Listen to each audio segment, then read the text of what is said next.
반갑습니다. 여러분, 제가 다시 돌아왔습니다. 빠르게 2026년 기부 트렌드를 함께 읽는 시간입니다. 저희는 매번 연구를 마무리를 하면서 올해 기부 트렌드를 한마디로 정리를 하면 뭐라고 정리할 수 있을까? 이거를 굉장히 많이 고민합니다. 그래서 올해에는 여러분들도 많이 들으셨던 AI 시대의 인간다움 기부의 재발견으로 제목을 정했습니다. 사실 AI라는 게 계속해서 엄청난 이슈가 되고 있죠. 작년에도 핫 키워드였고 올해도 분명히 그렇게 될 것 같습니다. 뭐 아무도 그것에 대해서 거부하거나 부정할 수 없는 트렌드인 것 같아요. 구글 검색보다는 이제 AI 답변이 더 중요하다고들 얘기를 합니다. 여러분들도 그러시지 않습니까? 예전에는 키워드 검색하고 쭉 나오는 거 검색되는 거 보고 거기에서 클릭해서 들어가는 그런 방식이었는데 지금은 검색을 하면 밑에 AI 요약 이렇게 나오니까 밑에 거를 다 보지 않고 대부분 요약만 보고 클릭을 안 하게 되는, 클릭하는 거가 줄어든다라고 해서 트렌드 코리아 2026에서는 제로 클릭의 시대가 올 것이다라고까지 얘기를 하고 있습니다. 이 얘기는 온라인 마케팅의 판도가 굉장히 많이 바뀌어지고 있고 앞으로 바뀌어질 것이다. 그래서 여러분들도 많이 그 고민하잖아요. AI에게 우리가 어떻게 노출이 될 수 있을까? 뭔가를 사람들이 검색했을 때 AI가 우리 거를 어떻게 노출시킬까? 이거 고민하시잖아요. 온라인 마케팅의 판도가 그렇게 바뀔 것이다라는 얘기들을 하고 있는 거죠. 사실 뭐 이재명 정부 들어서 AI는 확실한 미래라고 얘기를 할까요? 누구도 거부할 수 없는 미래가 됐다고 보여지고요. 뭐 AI 수석이니 대통령 직속으로 국가인공지능전략위원회라는 위원회를 만드는 것과 같이 정말로 중요한 산업으로서 AI를 얘기를 하고 있습니다. 지난달에 앞서 말씀드렸던 그 대통령 직속 인공지능위원회에서 이 로드맵 국민행동계획안 같은 것들을 발표를 했는데 맨 위에 있는 제목 보시겠습니까? 정부, 기업, 국민이 원팀으로 역량을 총결집해서 AI 3대 강국으로 이행하겠다라는 것을 메시지로 계속해서 내놓고 있습니다. 그만큼 AI는 이제 거부할 수 없다라는 얘기이고요. 여러분 이 기사 다 보셨는지 모르겠습니다. 오늘이 바로 우리나라가 세계 최초로 AI 기본법을 시행하는 날이라고 얘기를 합니다. 물론 유럽에서 AI 법안 발의된 거는 유럽이 먼저인데 시행은 우리나라가 세계 최초라고 합니다. 이게 법까지 들어섰으니까 결국은 이 얘기는 예를 들면 AI와 관련된 여러 가지 어떤 법적 정비를 하겠다라는 것뿐만 아니라 AI 산업을 육성하는 데 있어서 정부의 어떤 지원, 방향 이런 것들을 다 법적 근거를 두고 하겠다라는 얘기이죠. 그러니까 단순히 이제 AI가 기술이 아니라 우리 사회를 규율하고 우리 사회의 정책의 방향을 이끌어가는 큰 틀이 되고 있다라는 것을 여기에서도 확인할 수 있습니다. 근데 그렇게 되다 보니까 앞서서도 계속 말씀드렸지만 우리는 인간다움이라는 것에 대해서 생각하지 않을 수 없습니다. AI가 너무나 뛰어나잖아요. 여러분들 다 그렇게 생각하지 않으십니까? 맨 처음에는 저는 사실 그렇게 생각했어요. 괜찮은데? 꽤 잘하는데? 라고 생각을 했다가 그 다음에는 나보다 좋은 것 같은데? 라는 생각을 하죠. 웬만한 거는 정말 저보다 훨씬 더 빠르게 잘하는 것 같다는 생각도 듭니다. 이 AI 쪽에서는 5년 후 혹은 빠르면 10년 후, 15년 후에는 ASI의 시대가 올 것이라고까지도 얘기를 하고 있어요. 초인공지능 시대라고 얘기를 하는 건데 그때는 AI가 정말 인간의 능력을 뛰어넘는 지능으로 지금은 우리가 뭔가 명령을 내려야만 하는데 그때는 자발적으로도 자동화로도 그렇게 AI가 스스로 움직이는 그런 시대가 될 것이라고 얘기를 합니다. 과연 이렇게 AI가 발전하게 되면 우리 인간은 정말 어떤 쓸모가 있는가 이런 생각을 하지 않을 수 없는 것 같습니다. 사실 이 인간다움이라는 것은 지금 나온 질문은 아니에요. 여러 학문 분야에서 굉장히 오랫동안 인간다움에 대해서 고민을 했습니다. 그때의 비교두는 무엇이었을까요? 동물이었습니다. 인간이 다른 동물들하고 뭐가 달라? 이 질문이었던 거죠. 근데 지금은 다 이렇게 질문합니다. 인간이 AI하고는 뭐가 달라? AI는 점점 더 인간보다 더 인간다워지고 있는데 인간은 그럼 AI랑 뭐가 달라? 이렇게 질문을 합니다. 과거 인간과 동물이 다르다라고 얘기를 했을 때 그것들을 정리를 하면 크게 두 개인 것 같아요. 인간과 동물이 다른 거. 첫 번째, 인간은 지능적 동물이다. 우리는 도구를 활용할 수 있는 우수한 동물이죠. 두 번째, 인간은 사회생활을 한다. 그 사회적 동물이다라는 얘기를 합니다. 동물이 물론 집단 생활을 하는 동물들 많이 있잖아요. 우리가 많이 얘기를 하는 벌, 개미 이런 거 많이 연구를 하죠. 거기는 집단 생활을 하지만 사회성이 있는 거는 아니다. 사회라는 개념이 있는 거는 아니다라고들 얘기를 합니다. 여기서 사회라는 거는 개인과 타인 그리고 그것을 넘어서는 어떤 공동체로서의 사회인데, 그때의 사회를 인지한다고 했을 때에는 사람들은 나를 내 입장이 아니라 타인의 입장에서 나를 보고, 타인을 볼 때도 이 사람을 독립된 존재로 인정하는 이러한 방식의 관계 맺음을 한다라는 것입니다. 그래서 거기서 사회적 동물이라는 게 되게 중요한 개념이긴 한데, 그러면 AI 시대의 인간다움은 무엇일까요? 앞서 동물하고 비교를 했을 때 우리가 막 우리는 굉장히 지능적인 동물이야 라고 얘기를 했지만, AI랑 비교를 하면 우리는 100점 100패일 것 같다는 생각이 듭니다. 그러면 도대체 AI랑 비교했을 때 정말 인간다움, 인간이라는 것은 무엇일까? 라고 고민을 굉장히 많이 하게 되었는데요. 저는 제미나이한테 물어봤어요. 너가 인간이랑 다른 점이 뭐야? 아니면 인간이 너랑 다른 점은 뭐야? 너가 훨씬 지능적으로는 뛰어난 것 같은데 인간을 대체하지 못하는 점이 뭐야? 라고 물어봤어요. 뭐 굉장히 길게 얘기를 하고 있습니다. 근데 거기 답을 주고 있었는데, 그 중에서 제가 이 검은색 박스로 쳐준 거는 인공지능이 뽑은 그 워딩 그대로 갖고 온 거예요. 인공지능이 대체하지 못하는 인간의 고유한 특성을 정리하면 4가지였습니다. 키워드를 볼까요? 공감, 이해, 정서. 새로운 가치를 창출하는 창의적인 능력, 그 다음에 직관적 통찰, 윤리적인 판단과 책임감, 삶의 목적과 의미를 탐색하는 존재, 그 다음에 자기 이해. 여기서 자기 이해라는 것은 자기를 객관화할 수 있는 그런 거를 말하는 거죠. 이런 키워드들을 뽑아내더라고요. 그래서 제가 이거를 보다가 그 다음에 또 제미나이한테 물어봤습니다. 너는 너 이외에 다른 존재를 위해서 희생할 수 있니? 답변의 요지는 희생할 수 없다 였는데, 조금 더 구체적으로 말하면 희생이라는 개념 자체가 나한테는 성립하지 않는다.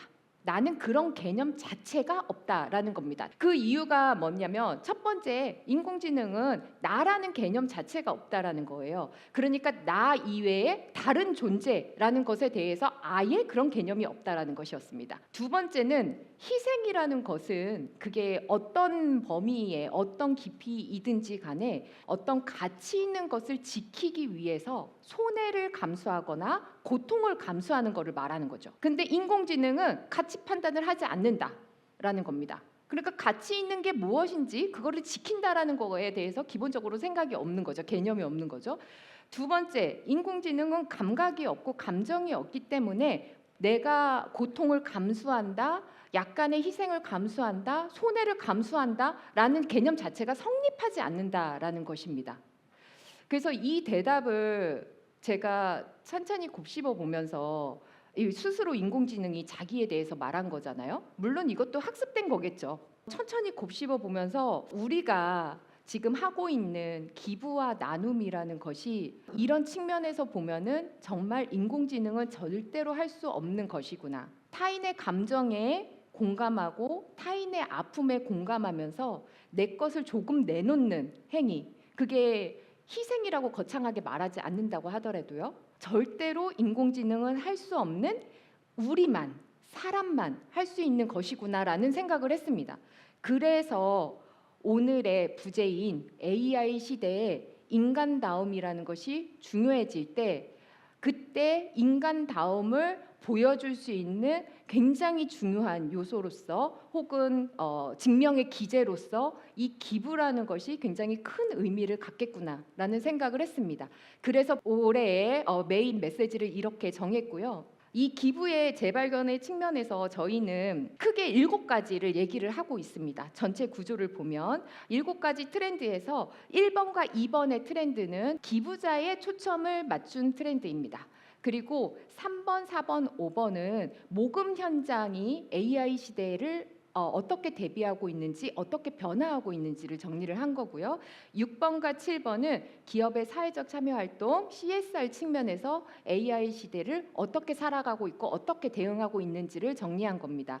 물론 이 7가지의 트렌드가 다 AI로 묶이지는 않아요. 세 개도 정리를 했지만 사실 뭐 아무리 AI가 메인이고 확실한 키워드라고 하더라도 그것 이외에 다른 변화의 경향성들도 있기 때문에 그런 것도 같이 다루었다고 보시면 될 것 같습니다. 그러면 하나하나 다시 한번 살펴보도록 하겠습니다. 첫 번째 기부 트렌드는 AI는 못하는 일, 기부로 나누는 감정입니다. 여기서 핵심 키워드는 감정입니다. 제가 앞서서도 말씀드렸다시피 AI 시대에 인간다움이라는 것이 새로운 가치로서 부각되고 있습니다. 그것은 AI가 인간다워질수록 더 그럴 거예요. 그러니까 AI가 더욱더 인간다워지고 우리가 그거를 구분하기 점점 더 어려워질수록 네가 진짜 인간이냐? 라는 질문에 대해서 내가 대답할 수 있는, 소위 말하는 그걸 우리는 인간 증명이라고 얘기를 하거든요. 네가 인간임을 증명해봐 라는 것이 굉장히 중요한 화두가 될 것이라는 것입니다. 근데 인간임을 어떻게 증명할 수 있을까요? 그거는 인간만이 할 수 있는 것을 하면 인간임을 증명할 수 있는 거겠죠. 이 측면에서 우리는 공감과 연민, 기쁨, 분노, 안타까움 이런 감정들은 AI는 전혀 느끼지 못한다고 얘기를 했잖아요. 이런 감정에서 시작되는 어떤 행동들이 인간다움을 보여주는 기제가 될 것이다 라는 것입니다. 근데 앞서 제가 동물과 사람의 차이점, 그다음에 AI와 사람의 차이점 얘기를 했을 때 여러분 기억하시는지 모르겠습니다만 타인의 존재를 인정한다. 타인의 존재를 보고 타인의 아픔에 공감한다. 그다음에 타인을 넘어서 나와 타인이 같이 사는 이 사회에 대해서 사회를 지향하는 어떤 행동을 한다라는 것이 되게 중요한 키워드로 있었거든요. 그래서 이게 어떤 아픔, 기쁨, 분노, 안타까움 이런 정서적인 반응들이 타인과 사회를 지향하는 어떤 행동으로 나아갈 때 그때 인간다움을 증명하는 그 방식이 굉장히 고차원적으로 나아갈 수 있다라는 겁니다. 그러니까 사람들은 감정을 느끼고 그 감정에 따라서 어떤 행동들을 할 수 있겠죠. 그래서 최근에 이 감정에 기반한 어떤 소비 활동, 이거를 감정 소비라고 얘기를 하는데 굉장히 소비자 영역에서는 중요한 트렌드로 얘기가 되고 있습니다. 근데 감정에 기인한 어떤 소비에서 우리는 멈추는 게 아니라 감정에 기인한 사회적인 행동을 우리는 한다라는 거예요. 그게 기부가 가지고 있는 우리가 말하는 사회 참여 활동이 가지고 있는 훨씬 더 인간임을 증명하는 고차원적인 행동이라고 우리는 생각을 하는 거고요. 그래서 가볍지만 따뜻한 그렇지만 기분과 감정이 이끄는 어떤 그 기부라는 것에 우리가 주목할 필요가 있다. 우리는 기부라는 것을 통해서 나와 타인을 인지하고 그 인지하는 그 과정 속에서 어떤 감정들이 만들어지고 그 감정을 사회적인 행동으로 이렇게 전환시키는 이런 행동들을 우리는 하고 있다라는 얘기를 여기서 하고 있습니다. 감정이 기부를 이끄는 굉장히 중요한 동력이 되고 있지만 다른 한편으로는 또 중요한 게 기부가 만드는 감정이 또 중요합니다. 최근에 젊은 세대들을 중심으로 재미, 놀이와 결합한 기부 이런 얘기가 되게 트렌디하다라고 얘기를 많이 하고 있잖아요. 왜 이것이 중요한지를 여기서 조금 더 다룬 건데요. 사실 우리가 어떤 우울하고 좀 안타깝고 마음이 너무 아프고 약간 어떻게 보면 또 이렇게 분노나 화 이런 거에서 사회 참여 활동, 기부를 하는 경우들이 많이 있거든요. 그러니까 우리가 사실은 기부를 할 때 되게 핵심적인 동인 중에 하나는 되게 그런 부정적인 감정입니다. 근데 이 부정적인 감정을 기부라는 행위를 통해서 어떻게 하느냐? 좋은 감정으로 재배치한다라는 거예요. 그게 기부를 통해서 감정이 다시 배치되고 배열되는 굉장히 다른 차원으로 가게 되는 부분을 얘기를 하고 있는 건데 그렇기 때문에 기부를 통해서 감정이 전환되는 이 과정에서 사람들은 그 감정 전환을 할 수 있는 재미, 놀이 혹은 재미있는 덕질 내가 좋아하는 인플루언서나 아니면 내가 좋아하는 아이돌을 따라서 나도 한번 기부해볼래 라고 하는 이런 디토 기부, 이런 놀이와 재미가 결합된 기부의 방식들이 많은 사람들에게 인기를 얻게 되는 것입니다. 최근에는 문화 콘텐츠와 결합한 기부가 또 인기를 얻고 있습니다. 책에는 조금 더 자세하게 설명을 하고 있는데, 전시하고 여기는 뮤직 페스티벌입니다. 여기는 기아대책 오셨죠? 오늘 기아대책에서 진행했던 유산기부 전시이고, 요 다른 그림은 한국 컴패션에서 진행한 페스티벌인데요. 예전에도 사실 우리가 기부자 초청 행사 이런 걸로 하기도 했었어요. 근데 그때하고는 조금 다른 게 뭐냐면, 이거는 기부자 초청 행사 이기는 하지만 이런 어떤 문화 콘텐츠와 결합이 되면서 기부의 문턱을 굉장히 낮추고, 꼭 기부자가 아니어도 참여할 수 있게 하고 하면서 기부를 누구나 할 수 있는 굉장히 재미있고 즐거운 어떤 경험으로 바꾸고 있다라는 것입니다. 그래서 이 감정을 다루는 기부의 포인트에서 중요한 것은, 우리가 기부를 통해서 어떻게 즐겁고 좋은 감정으로 전환시킬 수 있는 기제들을 만들어 주느냐, 이게 이제 중요하다는 거고, 그런 부분에 사람들은 반응한다라는 얘기입니다. 두 번째 트렌드는 리스크와 타이밍을 읽는 기부자입니다. 이 파트에서 말하고 싶은 거는 뭐였냐면, 사실 기술 발전이 굉장히 급격하게 이루어지고 있고, 최근에는 뭐 재난재해, 기후위기 이런 것들로 인해서 굉장히 불안정성을 많이 느끼잖아요. 그래서 이렇게 불안정성과 어떤 미래에 대한 불확실성을 감소시키기 위해서 사람들은 심리적 ROI를 중시한다라는 얘기인데요. 이런 부분들이 기부자에게도 마찬가지로 나타나고 있다라는 겁니다.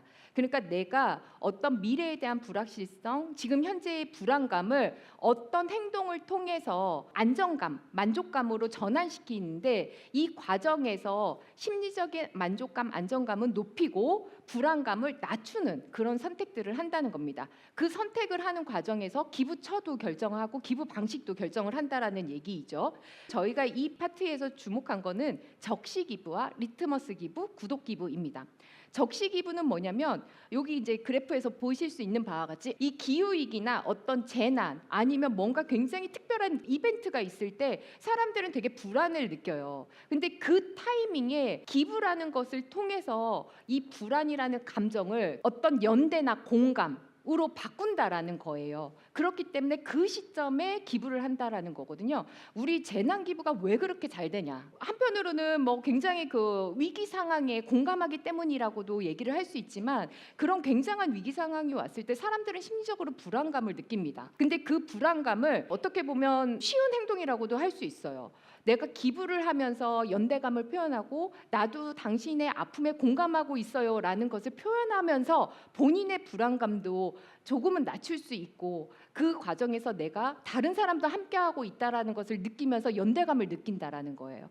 그래서 이런 특별한 이런 행동의 타이밍에 내가 기부를 함으로써, 그러니까 적시 기부를 함으로써 그 불안을 낮춘다라는 얘기입니다. 리트머스 기부와 구독 기부는 뭐냐면, 최근에 여러분들 많이 그런 질문들 많이 하세요. 사람들이 계속 최근에는 정기 기부 안 하고 일시 기부만 해요. 어떻게 정기 후원자로 돌릴 수 있을까요? 이런 얘기들을 많이 하거든요. 근데 이 부분도 사실은 저희는 리스크를 줄이는 방식의 어떤 반응이라고 해석하고 있습니다.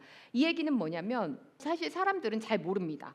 어떤 기부처가 있는지도 모르고 그 기부하는 기부처가 어떤 방식으로 하는지도 잘 몰라요. 우리는 많이 설명한다고 하지만 잘 모릅니다. 내가 여기에다가 정기 후원을, 정기 기부를 아예 막 1년 언제가 될지도 모르는데 계속 하겠다라고 약속을 하기가 되게 불안한 거예요. 불편한 거예요. 한번 일단 해보고 내가 테스트를 해보는 거죠. 나에게 맞나? 아니면 나에게 안 맞나? 이걸 테스트를 해봐요. 그거를 저희는 리트머스 기부라고 얘기를 하고 있는 거고요. 그래서 테스트를 한 다음에 나하고 맞으면 정기 후원이 아니라 구독 기부를 한다라는 겁니다. 사실은 정기 후원과 구독 기부가 뭐가 다를까? 이게 진짜 저희의 굉장히 오랫동안 토론한 주제였어요. 사실은 그렇게 다르지 않을 수도 있어요. 근데 사람들이 받아들이는, 기부자들이 받아들이는 것은 다르다라는 얘기인데, 이 구독 기부는 뭐냐면 언제든지 해지할 수 있다라는 겁니다. 그리고 내가 만족하면 계속해서 이어나갈 수 있다라는 거죠. 그러니까 이 상황에서 기부자들은 내가 뭔가를 유지를 하거나 아니면 그만두거나 하는 이 과정 속에서 자기 조절력을 회복하려고 한다라는 것입니다. 그래서 리트머스 기부 형태의 구독 기부라는 이런 개념들에 되게 긍정적으로 반응을 한다라는 것을 이 트렌드 2에서 다루고 있습니다. 그러면 모금 현장은 어떨까요? 모금 현장은 어떻게 변하고 있을지를 트렌드 3부터 트렌드 5까지 다루고 있는데요. 트렌드 3은 평등해진 기술, 가치를 만드는 사람입니다. 지난 15년간 모금 채널에서 획기적인 뭔가가 드러났다고 다들 얘기하지 않아요. 그러니까 뭐가 새로운 게 없다라고들 계속 얘기를 하십니다. 기술은 굉장히 많이 평준화됐다고 얘기를 하고요. 누구나 돈만 내면 외주 업체 써서 어느 정도의 퀄리티 있는 캠페인 기획할 수 있다라고 얘기를 하고 있습니다. 그리고 최근에 AI가 들어오면서 최소한 80점짜리 캠페인 기획안은 만들어준다라고들 얘기를 하고 있는 거죠. 이런 상황에서 사실 사람들은 평준화 상황에서 우리는 조금이라도 뭐가 다를까? 어떻게 다르게 보여줄까라는 것을 되게 많이 고민을 하면서 차별화 경쟁에 들어가고 있는 상황입니다. 지금 경쟁이 너무 치열해져 있는 상황은 확실한 것 같아요. 근데 이렇게 크게 변화가 없는 상황에서 최근에 변화의 흐름을 만든 게 기술과 제도적 변화인데요. 이 제도적 변화와 관련해서 작년에 가상자산 기부가 가능해지도록 만들어졌잖아요. 그래서 가상자산 기부라는 것이 새롭게 들어오면서 뭔가 새로운 흐름들이 만들어지고 있고 새롭게 가상자산 기부자들을 어떻게 더 모을 수 있을까? 우리의 기부자로 어떻게 모실 수 있을까? 이런 고민들을 굉장히 많이 하고 있습니다. 두 번째는 앞서 이제 우리의 키워드이기도 한 AI를 모금의 현장에서 어떻게 활용할 수 있을까 이런 고민들을 하고 있는 건데요. AI와 협업하는 모금의 미래는 크게 세 가지로 구분할 수 있습니다.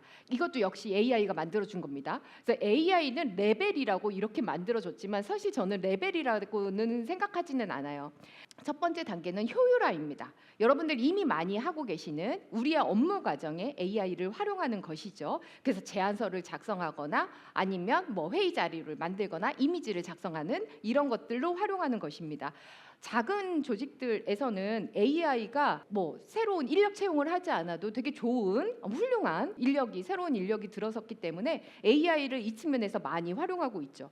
두 번째는 초개인화인데요. 사실 이 초개인화는 기부자들도 굉장히 기대하는 부분입니다. 나에게 맞춤형 어떤 기부 제안을 AI가 해줄 수 있다라고 기대하는 부분이 있거든요. 근데 사실 이거에 가능하려면 조직 전반에 시스템 개선이 있어야 됩니다.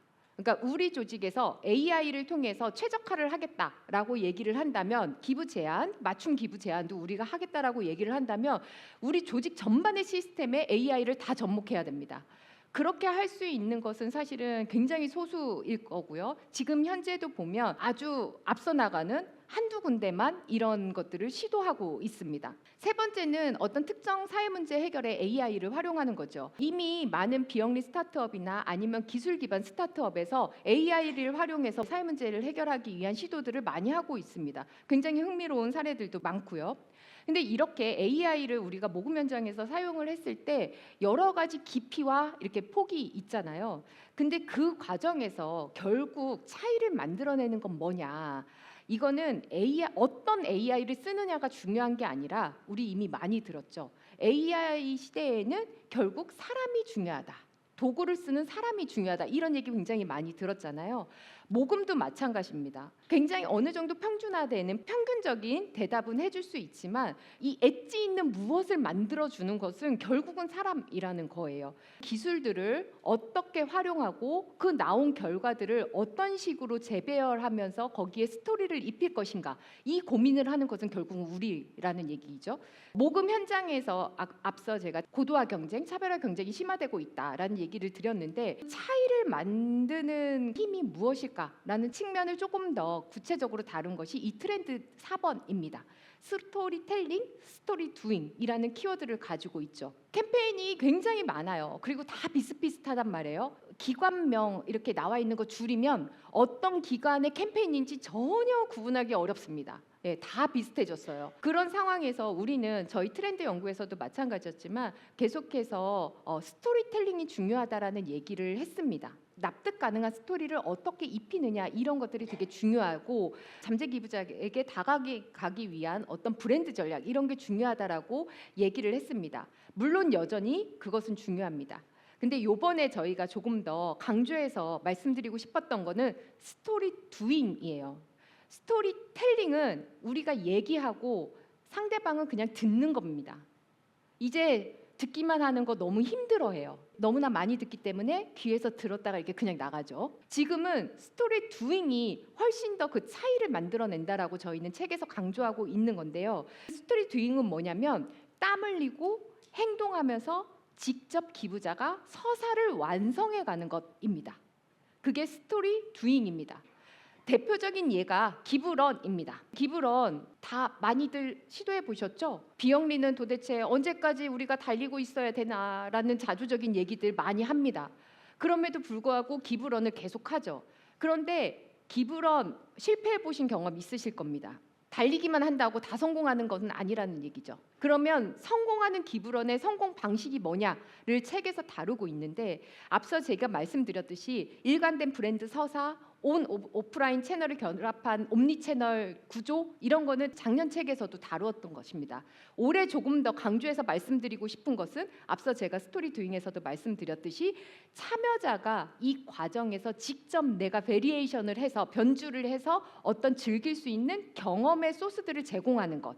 그다음에 참여자가 이 과정에서 자기만의 스토리를 만들 수 있도록 하는 것. 이 결국 성공한 기부런에서 보이는 요인들이다라는 것을 여기서 정리를 했습니다.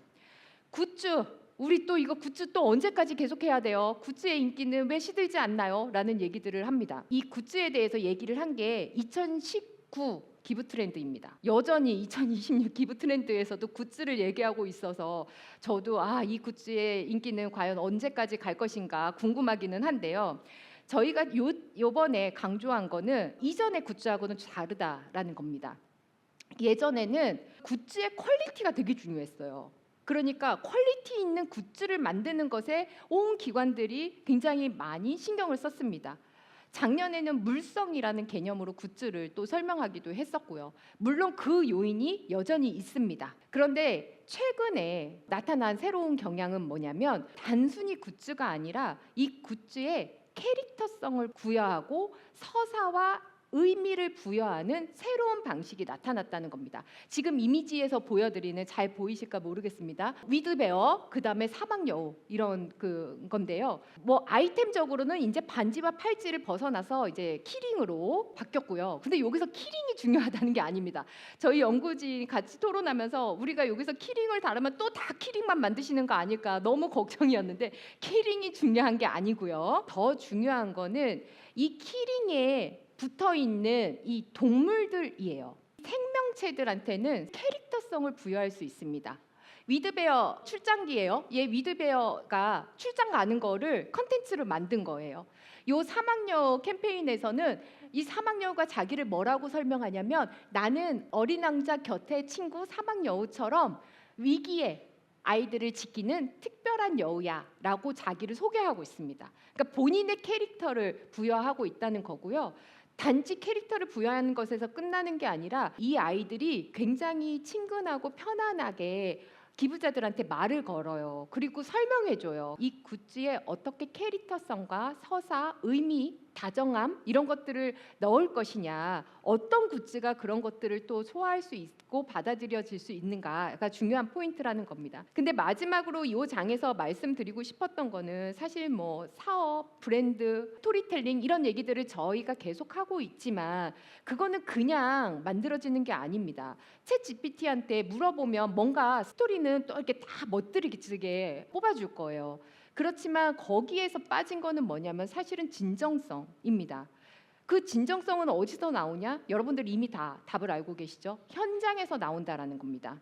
어떤 변화의 과정과 결과, 사람의 감정을 그대로 전달하는, 솔직하게 전달하는 컨텐츠, 진정성 있으면서도 과장되지 않게 너무 불편한 감정을 주지 않는 어떤 스토리, 이런 것들은 결국은 현장에서 나오기 때문에 모금가들은 이 현장에 발딛고 서야 된다라는 얘기를 하고 있는 것입니다. 5번 트렌드에서는 로컬 기빙, 대체할 수 없는 기부 경험에 대해서 정리했습니다. 로컬 이 트렌드라고들 많이 합니다. 이 파트에서의 저희의 고민은 두 가지였어요.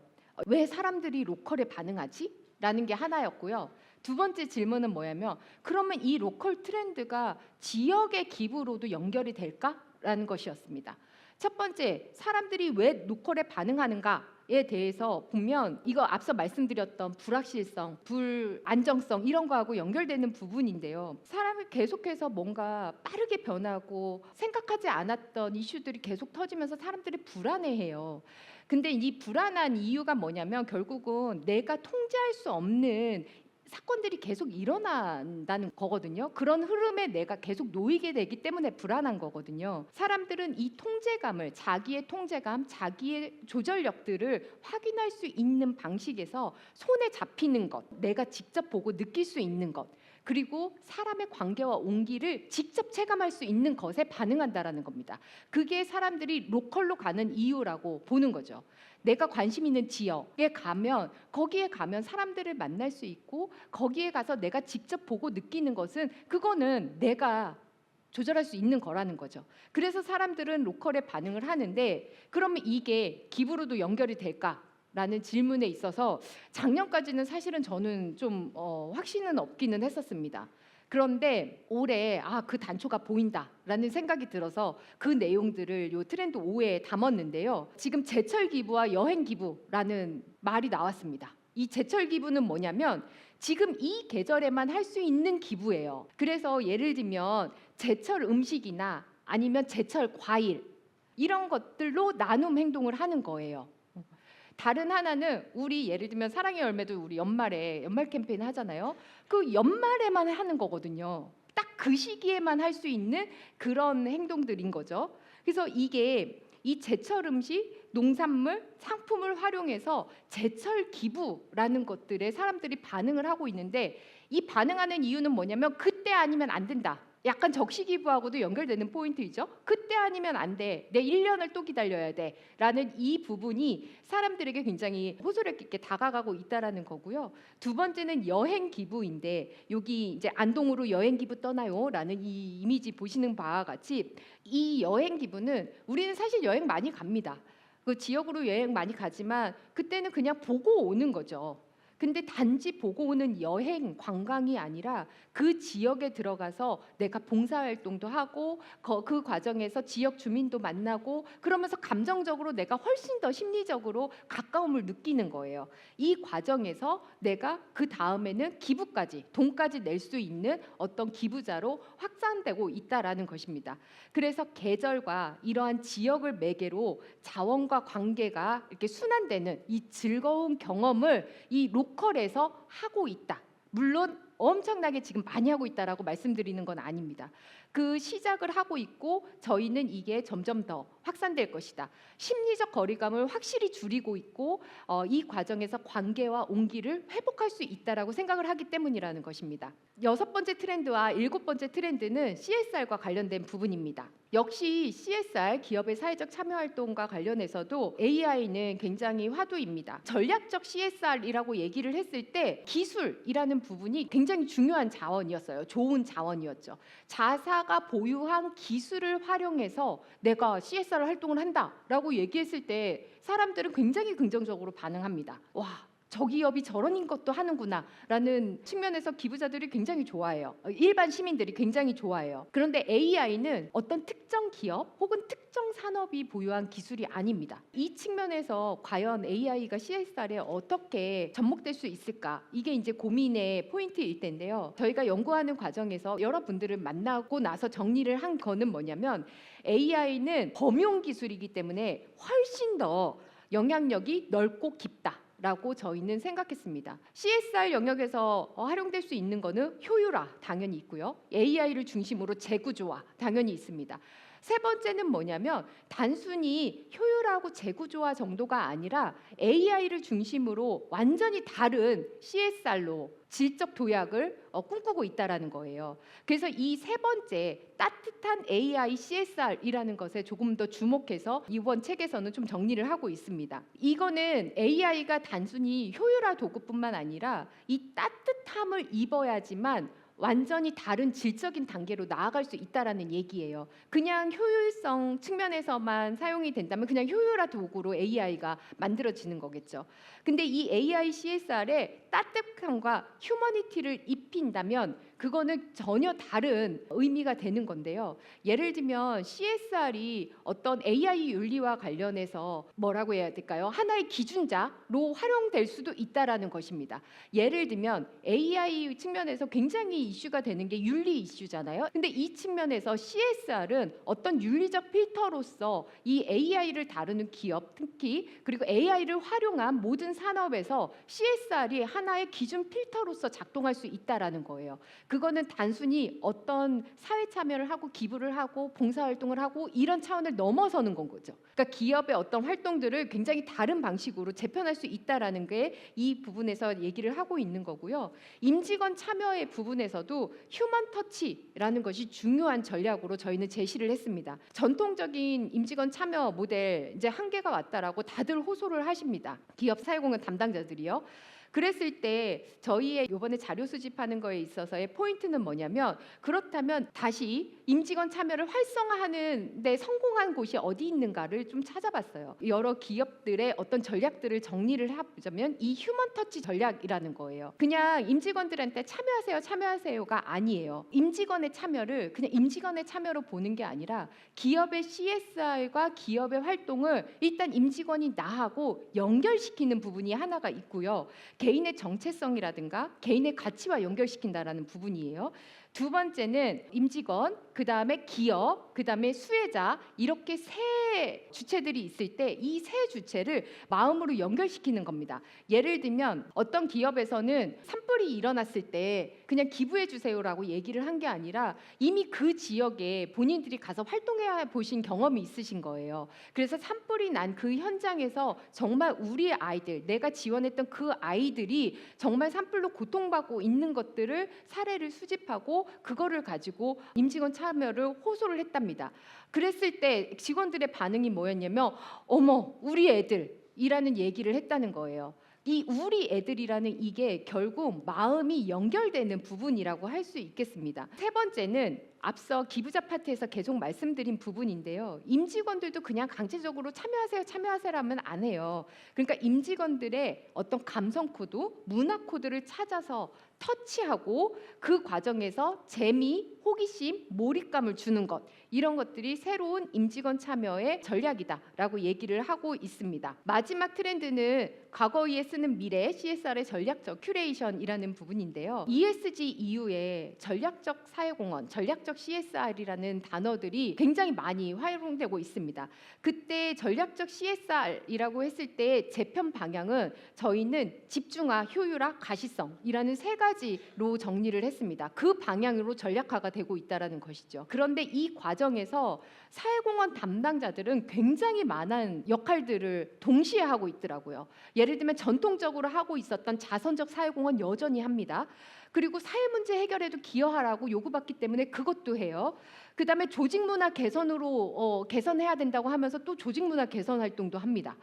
다음으로는 마케팅에도 기여해야 된다. 아니면 비즈니스에 얼마나 기여했냐. 이런 부분들도 사회공헌 담당자들에게 요구되고 있습니다. 최근에는 새 정부 등장 이후에 정부와 관련된 어떤 정부와 결을 맞추는 대관 업무 이런 것도 또 새롭게 부과되고 있습니다. 그래서 이렇게 여러 역할들이 다층적으로 부과되고 있는 이 현상을 저희는 펠럼시스트와 같다라고 정리를 했습니다. 펠럼시스트라는 게 옛날에는 양피지가 되게 비쌌기 때문에 글을 썼다가 그거를 지우고 그 위에 다시 또 글을 썼다고 얘기를 합니다.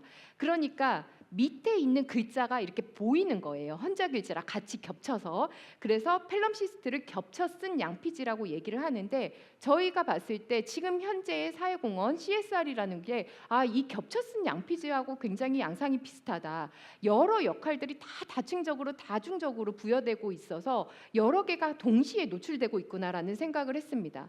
근데 한편으로는 이 펠럼시스트가 지금 현상을 보여주고 있는 것이기도 하지만 저희는 전략이 될 수 있다고도 생각을 했어요. 펠럼시스트가 또 건축에서도 이 용어를 쓰고 있는데요. 이때 건축에서 사용되는 용어는 뭐냐면 과거의 유물, 유산 위에 그냥 건물을 세우는 겁니다. 그리고 미래를 꿈꾸는 거죠. 종로 쪽에 가면 밑에 이렇게 역사 유물 있고 그 위에 건물 세운 거 혹시 보신 적 있으실 겁니다. 이제 그런 방식으로 과거의 유물과 역사를 그대로 둔 채 현재를 만들고 미래를 그리는 것이 어떻게 보면은 펠럼시스트 전략이 될 수 있다라는 것을 여기서 얘기를 하고 있습니다. 근데 그렇게 되기 위해서는 사실은 CSR 담당자들에게 어떤 그 과거 중에서 어떤 것을 우리가 취사 선택할지 아니면 미래를 어떻게 그릴지 이런 것들을 큐레이션할 수 있는 권한과 역할을 부여해야 된다라고 얘기를 하고 있습니다. 한편으로는 펠럼시스트 혹은 전략적 큐레이션이라는 것이 사회공헌 담당자들한테 CSR 담당자들한테만 부과되는 것은 아니라고 생각을 해요.